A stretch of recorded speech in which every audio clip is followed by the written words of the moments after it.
Hey, it's Jim Pfaff again, and this is the Against Nice podcast, where we believe that nice people are evil because they want to run your lives. We promote culture and government that values voluntary decisions left up to you.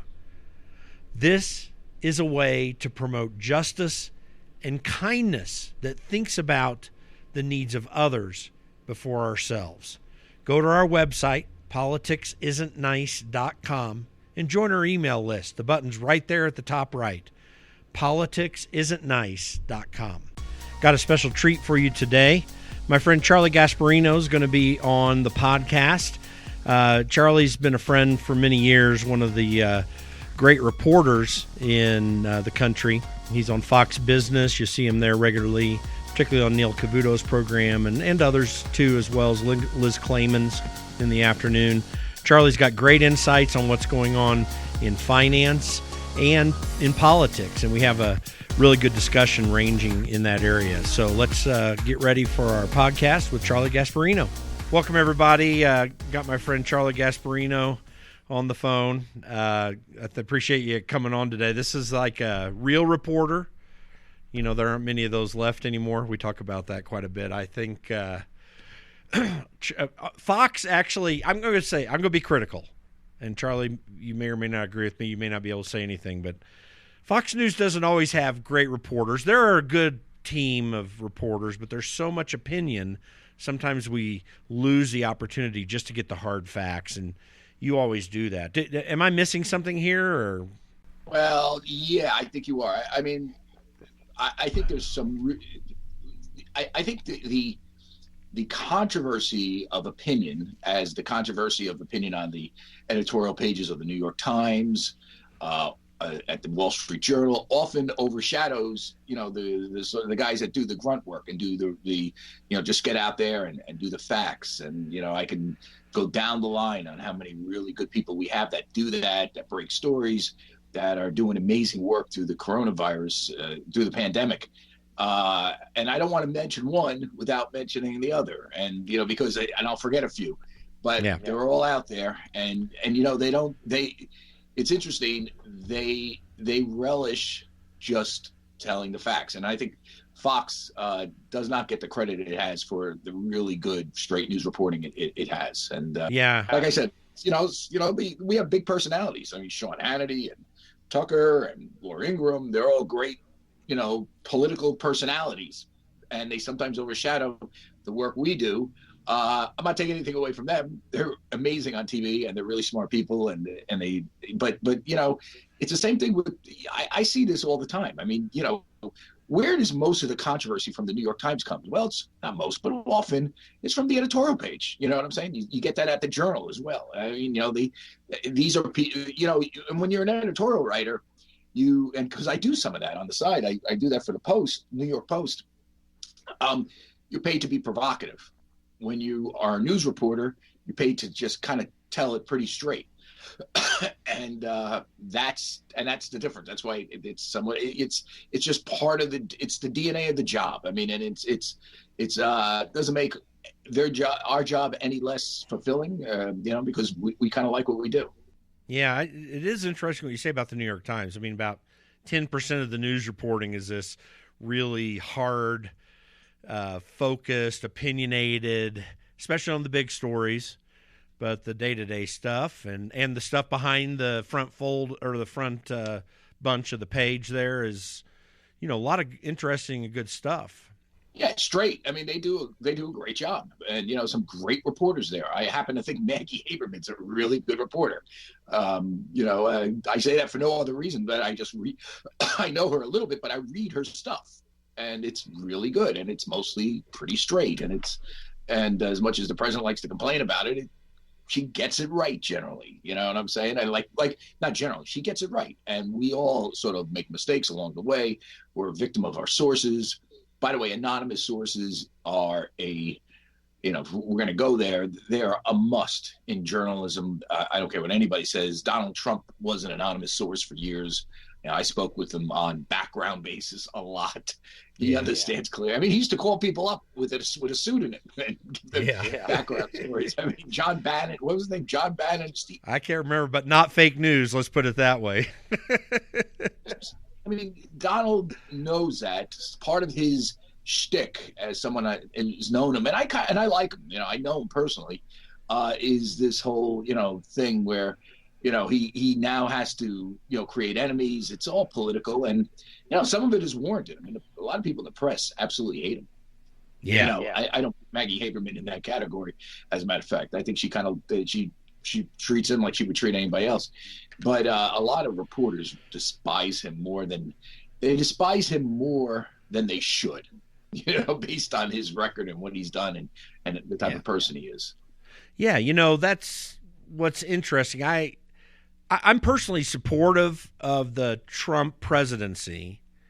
I get these times when I just want to kick myself, and other times where I'm cheering and really ready to go. And I take a very I take a very libertarian kind of stance, and libertarian-minded people really hate Donald Trump, or many of them, not all. Justin Amash, a friend of mine, being a key among them maybe at the present. But, you can't look back at the record and get too upset the guy.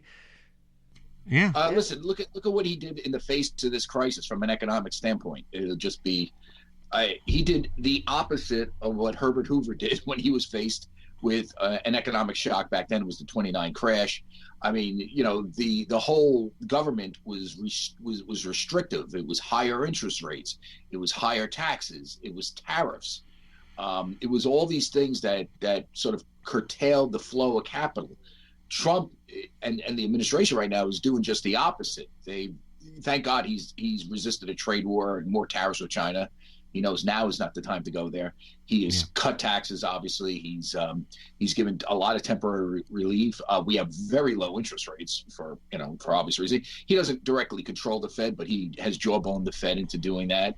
The Chairman Powell. So, that's the good part. The bad part, I think, is when he sort of veers in. He sees his presidency in deep trouble right now. When a guy like Donald Trump, if you know him, there's no filter. It's like what's in his head comes out his mouth almost immediately.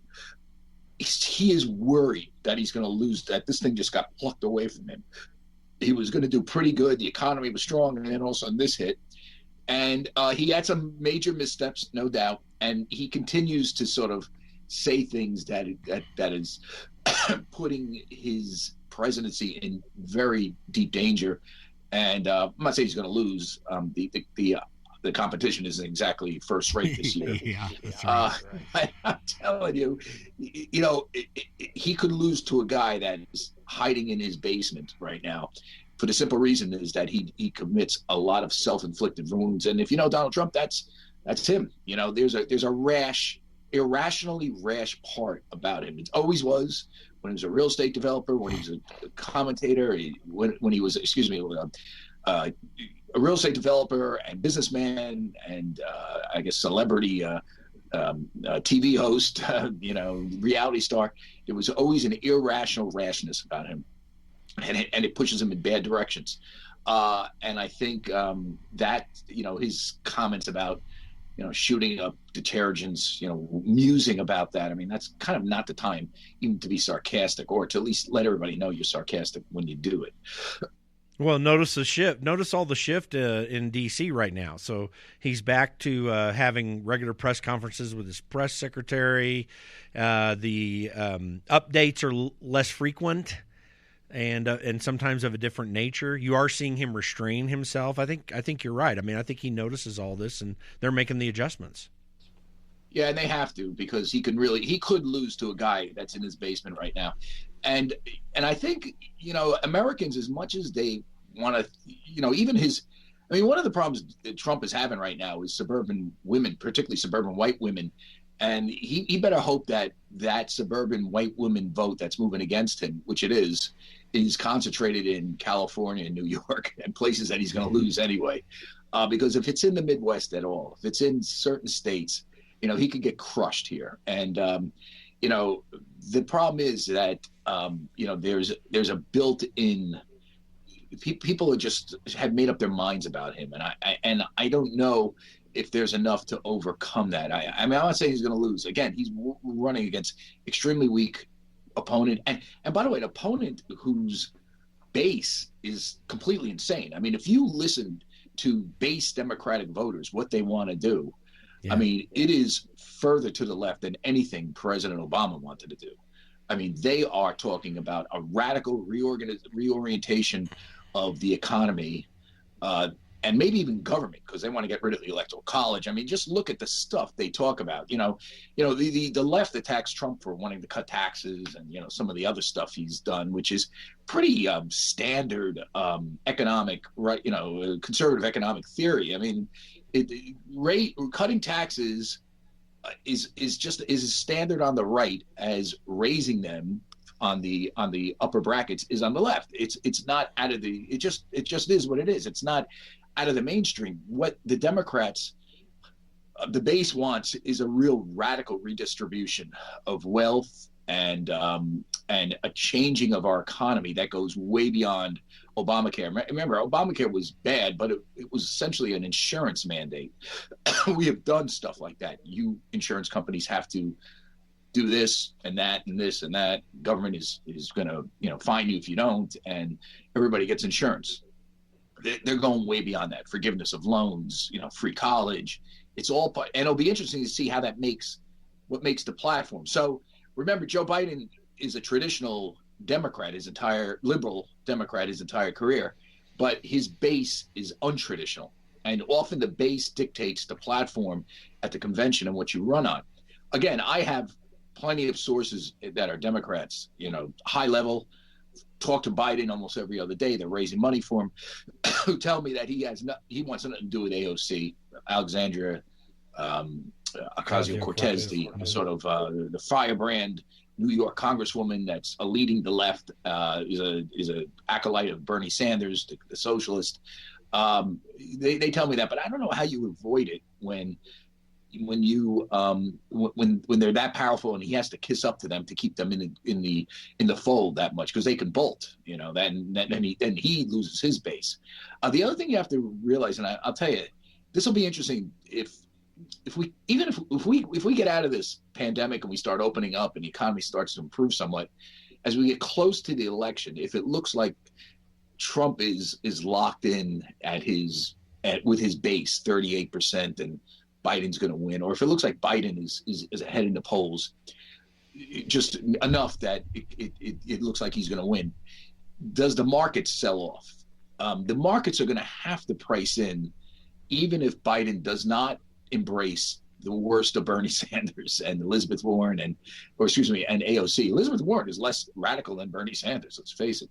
But he's going to raise taxes. He's going to impose a 35% corporate tax rate, take it up. Remember, they cut it from 35 to whatever it is now, 22. So I can't remember the exact numbers. That will have to be priced in the markets. Yeah. Corporations are going to have to pay more taxes. That's going to have an impact on corporate earnings, and you could see a stock market that declines because of that. Hey, by the way, we're already seeing corporate earning pressure right now. I mean, we could take another dip, even if Donald Trump looks like he's going to win. Yeah, I think if it looks like he's going to win, people will price in. People basically price in a further tax cuts, things like that. I just don't think that. I mean, we may have a deep recession. I get that. Remember, markets are forward-looking. I think that if it looks like he's going to lose, watch out in the markets. Yeah. And I tell you, it's increasingly likely, at least according to Wall Street guys, they think he's going to lose. Now, they've been wrong before. They thought Hillary was going to win. They did not see what he did in those 4 battleground states, how he outran her, that said, the Democrats are, just so you know, I know enough of these Wall Street Democrats to know they are prepared for hand-to-hand combat in Michigan, Pennsylvania, Wisconsin, and what was the other one that he won that he shouldn't have won? Pennsylvania, right? Did I say that? Yeah, Pennsylvania. You said Pennsylvania. There's going to be hand-to-hand brutal hand-to-hand combat. They know why they lost the last time. African American voters are going to be key to their strategy. They believe that they underperformed with African Americans the last time. This time, they believe they'll do a lot better. And so you just remember, it's not going to be that easy to he may be Sleepy Joe, but he's got a good plan going into this thing. Hillary ignored those states, by the way, those purple states that Trump picked up, and they're not going to do that right now. But then you got a guy who can't really go out there and campaign. And then take a look. He has a natural affinity to African American voters. But there's also a connection growing and building. It's not massive, but it's growing and building with Donald Trump. He has made the case pretty effectively about what his economic plan has done in the African American community. I've never seen a president have more African American advocates that will go out and speak publicly for him, either directly, many of them, sometimes indirectly, like Bob Johnson of Black Entertainment Network. This is a lot different dynamic that even Biden's had to deal with. Now, again, he's going to do well there. He has a natural affinity, but it's just a different thing. When you go back to, I think the problem is that, I hate to say this, who am I? I'm just some reporter, but the people I talk to, African Americans in the Democratic Party, will tell you that Bob Johnson's following is it's nothing compared to Jim Claiborne's following.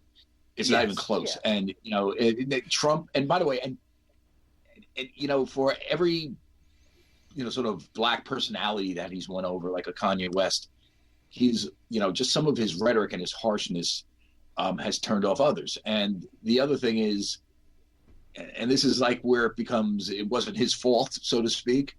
He's not going to have the economy to run on. The Trumpkins had a very, very powerful economic message going into this thing. Economy's good. Black unemployment is going down. Wages for average Americans are going up. The Democratic Party is the party of socialism.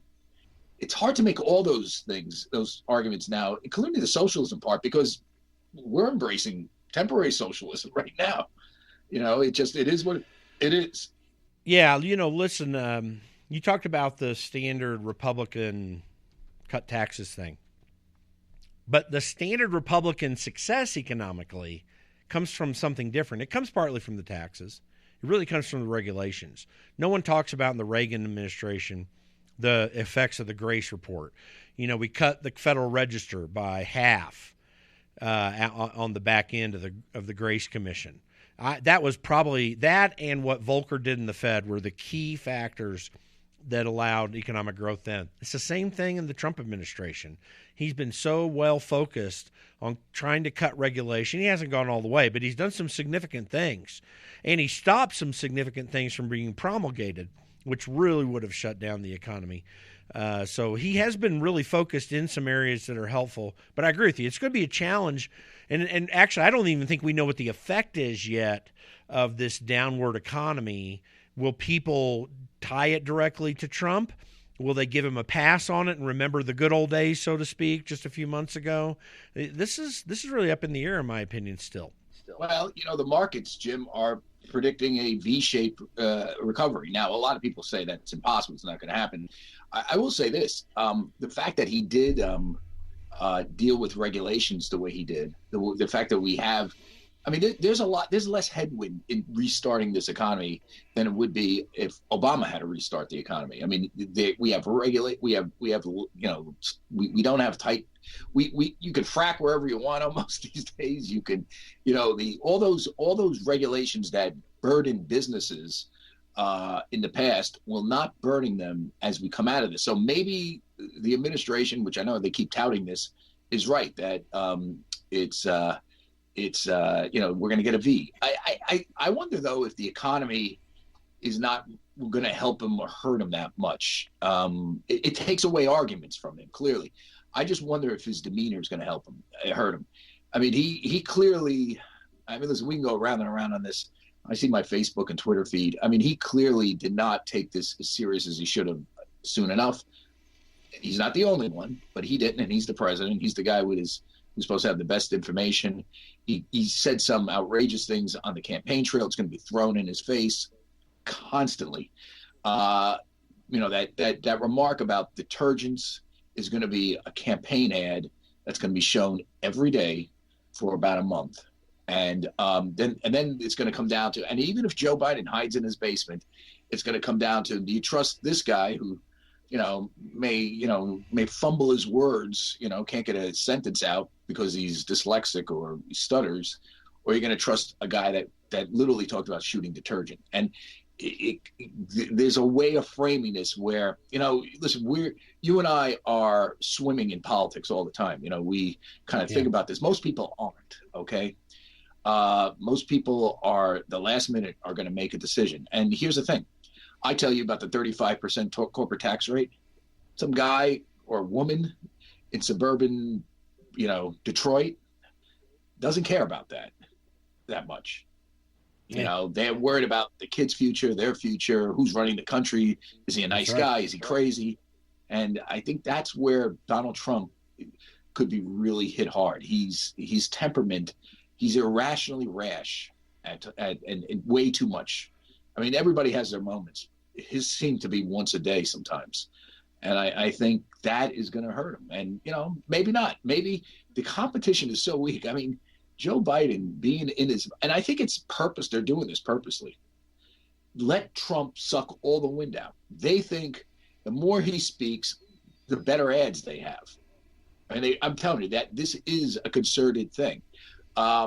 They think they're going to get a pretty smart woman as their running mate who can make an effective case. They think that either Klobuchar, who can fight Harris, who pretty tough customer and no dummy, Kamala Harris, or the woman from Nevada. This is her name I keep hearing now more. I'm forgetting. Catherine Cortez Moscow or Moscow Cortez. I don't know. They can effectively make the case for him as well. They're good prosecutors. So I've thought about this because actually, in effect, it's almost exactly the McCain-Palin thing that they're hoping can help them.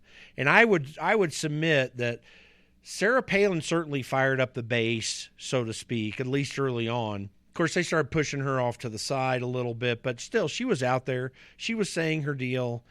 It just didn't bring McCain over the top. I think there are a lot of correlations. Well, I mean, you had a financial crisis, too. And he made some really monumental mistakes. Let's face it. I mean, well, when he got off the trail after he said, let's take a break from the campaign. Obama came out definitely and said, no, let's try to figure this out. I remember that whole thing because I was covering the financial crisis at CNBC at the time. And, some of this was moving the markets. Palin happened to be a particularly bad candidate, someone who, really had a very parochial worldview. So, you think Kamala Harris doesn't? No, Kamala Harris is more worldly. I'm telling you. I mean, Kamala Harris knows where Russia is on the map. I mean, I'm telling you.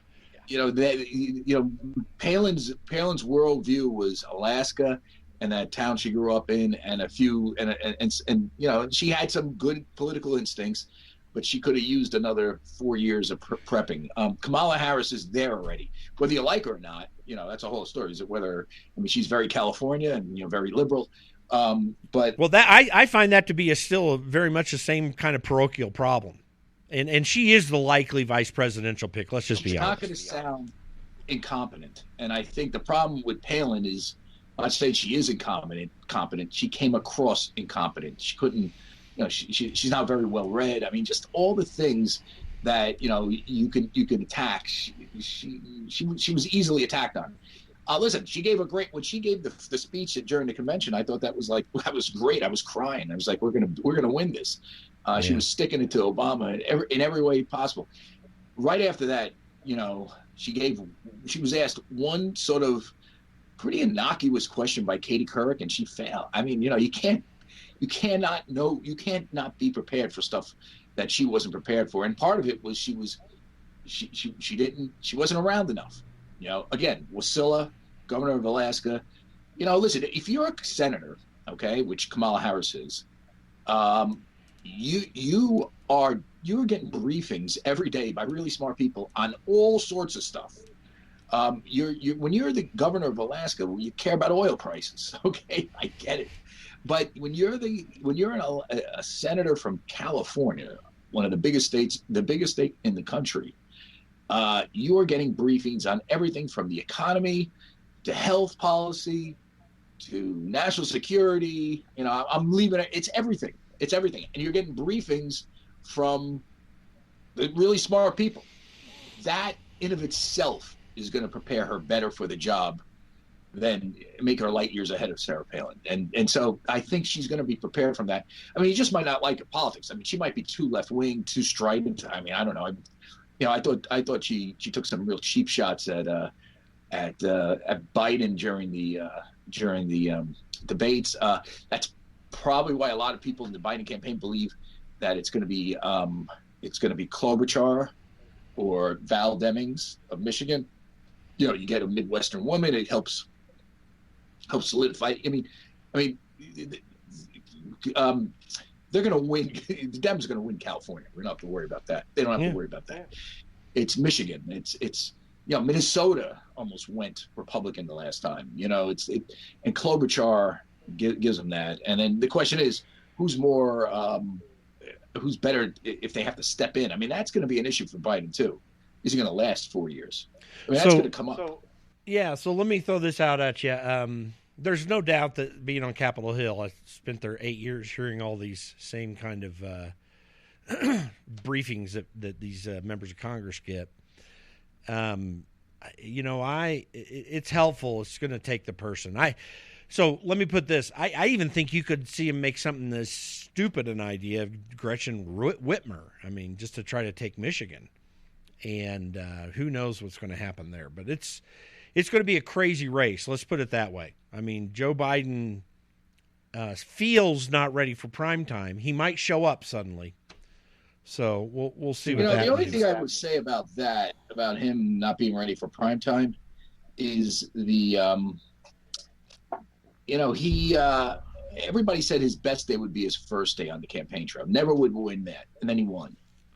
There's a degree of he's a tougher guy than people realize, and if you know him, he does a lot better one-on-one than he has a stutter, so he sounds flummoxed at times. And then, by the way, that may hurt him during debates. I mean, I don't know. Donald wasn't the greatest debater either. He was just a junkyard dog. So, who knows if this devolves into a screaming match between the two, who wins. But remember, he's been underestimated his entire this entire race. I mean, he was not supposed to win. First day was his best day. I heard it again, and yet he's here. And I remember when he lost Iowa, everybody was saying it's over for him. And one of his advisors called me because he saw something I tweeted out. The guy's on Wall Street, one of his top guys, and he said, "Listen, here's how we're going to win." And he laid it out. And he says, and we match up really well against Donald, and here's what we're going to do with him. And so far, that guy's been right. So, I mean, he's not campaigning. Remember, Hillary was out there campaigning this time. He's not out. He's not campaigning, and he's running just according to the polls, he's doing fine. Hey, so let me shift gears here because part of what's going to be laying out in the next few months is what's going to be happening in the markets. And you talked about potential reactions. But a broader or more specific question in my mind is, you've been doing financial reporting all the way through the shift to greater and greater increase in computer trading. Are we in a place right now where the standard ways to look at the stock market, you might as well just throw them away because these computers are making all the AI decisions, so to speak? No, I don't. They're making AI decisions based on pretty standard ways. They just do it faster, more efficient, and in more volume. So that's why you see the sort of swings. But computers aren't saying that, just because they're not saying buy a stock because that's underperforming. You know what I'm saying? They're trying to figure out those stocks that will overperform in this environment, and then they rapidly make that bet. And remember, even before computers, daily moves in the stock markets were very imperfect. The random walk down Wall Street was random. That was the prevailing market theory at the time, and for years, I mean, it still is, that it's imperfect in the short term, but it shows you a gradual perfection of where GDP and corporate earnings are going. And I think what you have with this is that the random walk is more pronounced because of the efficiency of a computer as opposed to a human being, and the volume that can be traded at any given time. So those bets on the market become much more fluid. Now, right now, the bets are showing that we're going to come out of this. That could change, obviously. Who knows? But I mean, that's what they're showing right now. A lot of smart people that don't computer trade, that make calls and then call the computer to trade. Guys like Warren Buffett are if you notice, they're sitting on a lot of cash right now, because they don't think this is going to last. It's interesting. Buffett during 2008, was basically raking people over the coals. He was, buying Goldman Sachs at a huge dividend. I think he bought a convert out of them. He gave them a lot of money, and they paid up for it. He took it. He made big bets. I think in Bank of America he was also in. So remember, in 2008 he was buying. He's not buying now, and that tells you something.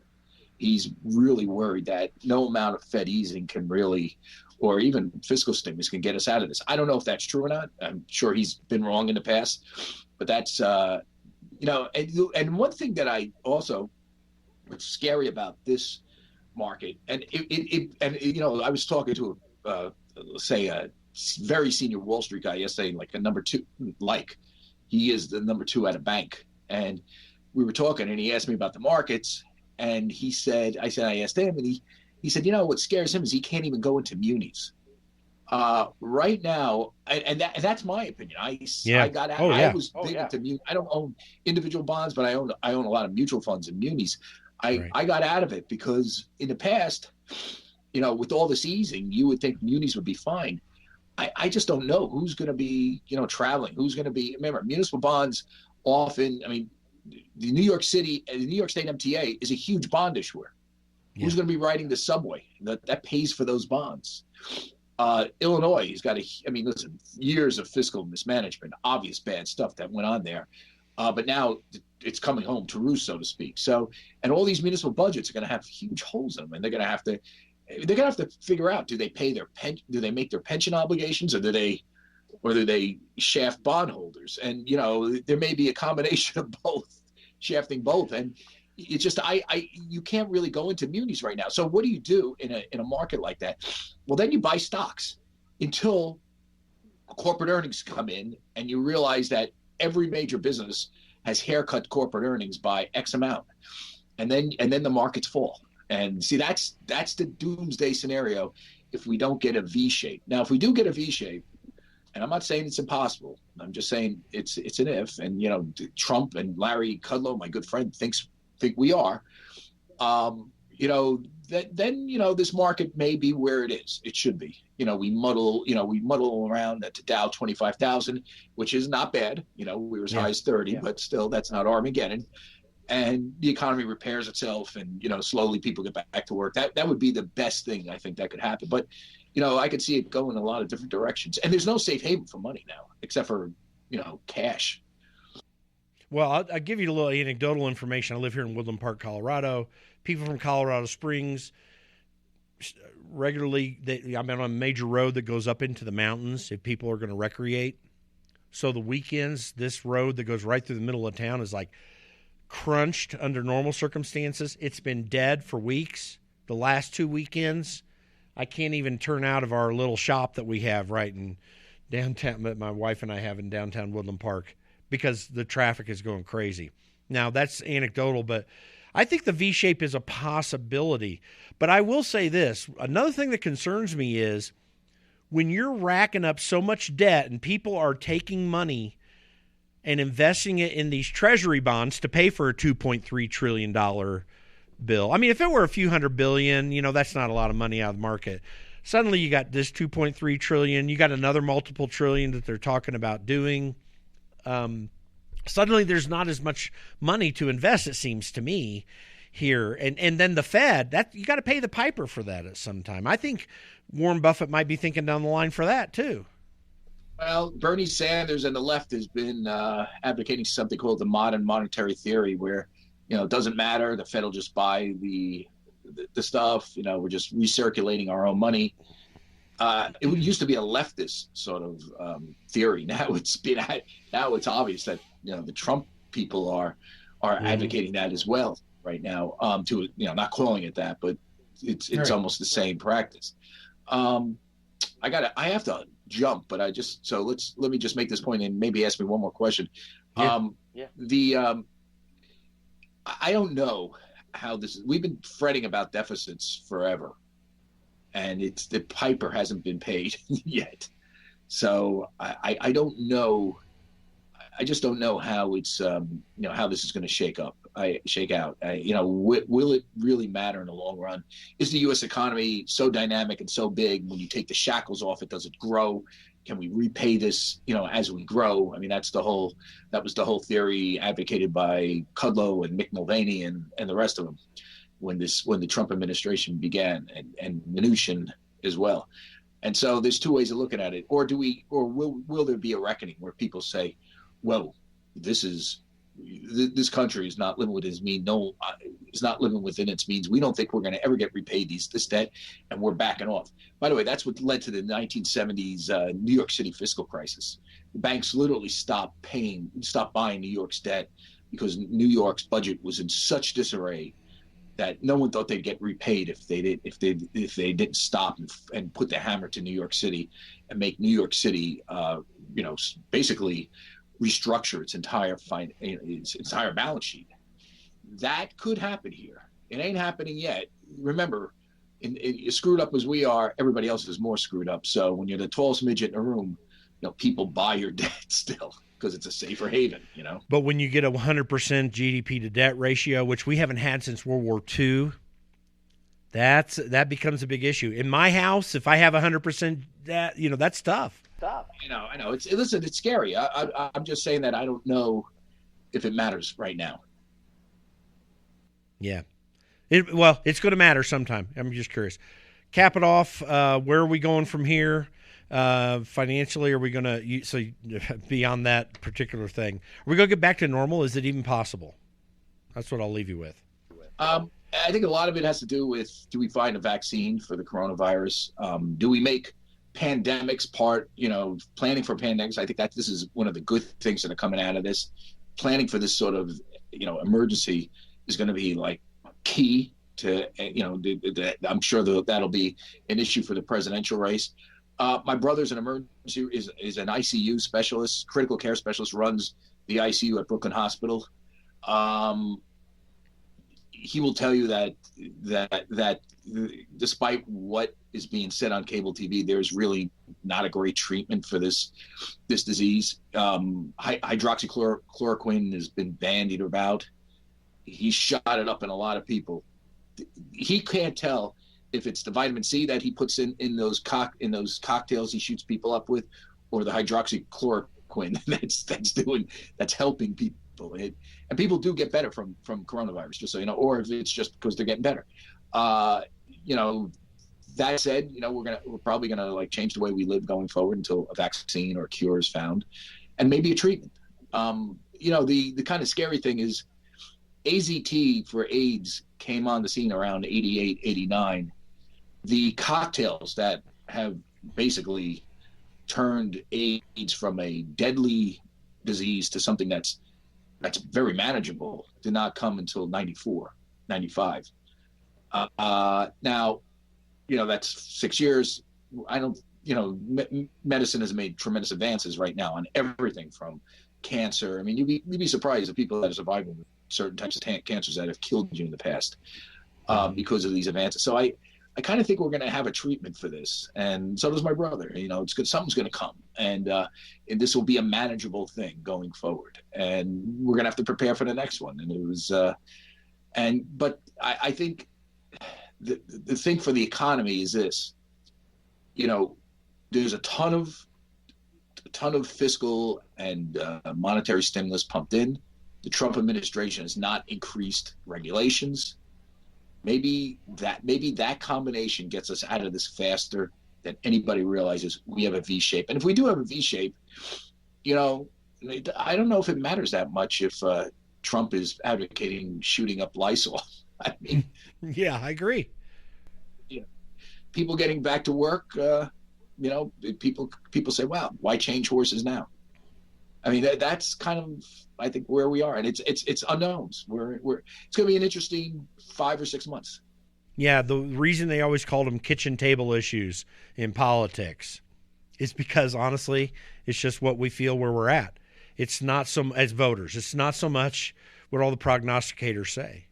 And he actually does that aspect of it very well. I think even a little bit better. Yes, he does. He does. He can frame that issue. And I think if the economy makes a decent comeback, it doesn't even have to be a V. It doesn't have to come roaring back. Right. A decent comeback. It's going to be, he's got some wind at his back. Although that's a big if, and then if they don't come down to personalities, is Biden awake enough to counter Trump's irrational rashness? And that will be something that the voters will decide if we come out of this, limping, economically. Well, Charlie Gasparino, appreciate your friendship and your expertise. Thanks for taking some time to do this, and anytime. We'll catch up again soon. Thanks, my friend. We'll do it again. Thanks, Jim. Thank you for joining us today on the Against Nice podcast. And again, before you leave us, I just want to ask you, connect with us on our email list and our social media. Go to politicsisntnice.com. Click on the Join Our Email List button. We'll get you information related to what we learned here today, but also other information that we're finding out along the way. It'll be a great resource for you. You can also go to our Facebook page, facebook.com/Against Nice, and our Twitter page, @Against Nice. Go check us out there, and we look forward to talking to you, getting your feedback, finding out more from you. Thanks, and have a great day.